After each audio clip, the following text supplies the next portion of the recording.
Cette fille qui vient de sortir, je l'ai rencontrée il y a 2 semaines. C'était une soirée. D'habitude, je parle jamais aux filles que je connais pas en soirée. En majeure partie parce qu'elles viennent pas me parler. Elle est venue me parler. Au début, je me suis dit que c'est parce qu'elle avait un peu trop bu. Elle avait pas bu. Elle boit pas. Moi, j'avais pas mal bu.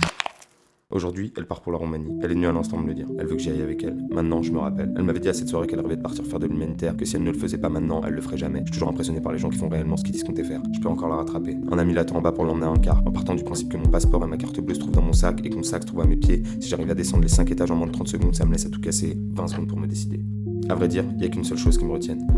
Ma copine, c'est comme ça que je l'appelle depuis maintenant 2 ans. 2 ans, le temps qu'il faut pour oublier la sensation du célibat et l'excitation d'une passion. Là, elle me crie dessus parce qu'elle a bien vu que j'hésitais. Pourtant, c'est pas nouveau que j'hésite, elle aussi ça lui arrive. Seuls les menteurs diront qu'ils n'ont pas de doute après 2 ans. 15 secondes restantes.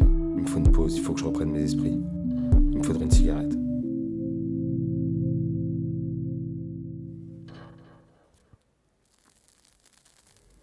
Dans ce genre de situation, on conseille souvent de peser le pour et le contre dans 2 colonnes. Le faire pour décider entre 2 filles ferait sûrement de moi un connard, mais bon, je préfère être un connard qui fait le bon choix. D'abord, ma copine, elle c'est simple, c'est le choix de la sûreté. On s'aime, tout du moins c'est ce qu'on se dit. Je dirais plutôt qu'on se trouve dans la suite logique d'une passion consommée qui nous aura rendu indispensables l'un à l'autre. Mais est-ce que ce ne serait pas ça l'amour véritable? C'est en tout cas la définition que je m'en suis fait et je m'en contente, elle me suffit à me rassurer dans les moments difficiles. 10 secondes. Mais est-ce que la solution de la sûreté ne serait pas la solution de la facilité? Dans ma vie, j'aime partir du principe que toute expérience nouvelle est bonne à prendre. Le problème c'est qu'ici, je m'expose à une perte difficile et probablement irrécupérable. Mais peut-être qu'en la suivant, je découvrirai un monde que je n'ai encore jamais soupçonné en 25 ans.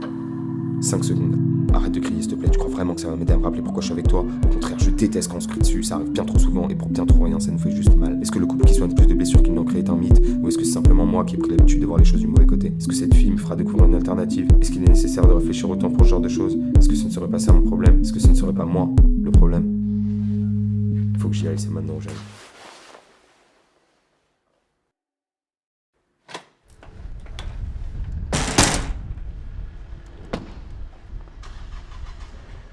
J'aurais aimé qu'on me prévienne que dans la vie, parfois, il n'y a pas de choix meilleur qu'un autre. Seulement des possibilités.